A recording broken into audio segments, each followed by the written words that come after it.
Our top story.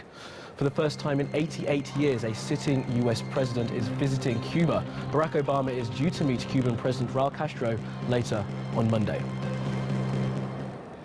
Well, Rob Miller now joins us from London. He's the director of the Cuba Solidarity Campaign. It's an organisation that wanted to end the 50-year blockade of Cuba. Rob, good to speak to you this morning. So you must be delighted with the news. And is this victory for Cuba? We are delighted with the news, and it is indeed a victory for Cuba. They've waited patiently for over 50 years after a blockade that has been the longest and most vicious blockade outside of wartime. It's a blockade that has left the island in severe economic difficulty, and we very much hope that this visit from Barack Obama will be the catalyst to really drive forward the programme towards proper normalised relations, something that the Cuban people have dreamed of for many, many years, and we believe will be a benefit to both the Cuban people but also to the people of the United States. And despite this apparent rapprochement between the two leaders, when do you think that the Cuban people, as you mentioned there, will start to see the benefits? Well, it's going to take a long time. You have a very deeply entrenched blockade, and the facts of the matter are that really very little has happened in the year since the rapprochement began.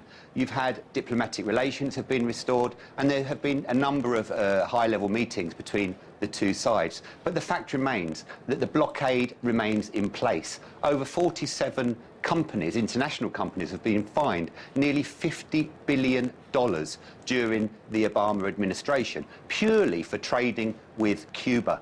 And with that surround, if you like, that framework in place, it is incredibly difficult for international companies to engage with the island. And that is what is needed to see real progress, real change and real development on the island. And that's what we are still demanding today, an end to the blockade, and also some solution to the other outstanding issues, such as the return of Guantanamo Bay to the people of Cuba, and possibly even compensation for the more than 50 years of blockade. Well, Rob, some analysts will say that the blockade, as you say, remains in place in some respects because of questionable human rights record in Cuba. How do you answer that charge?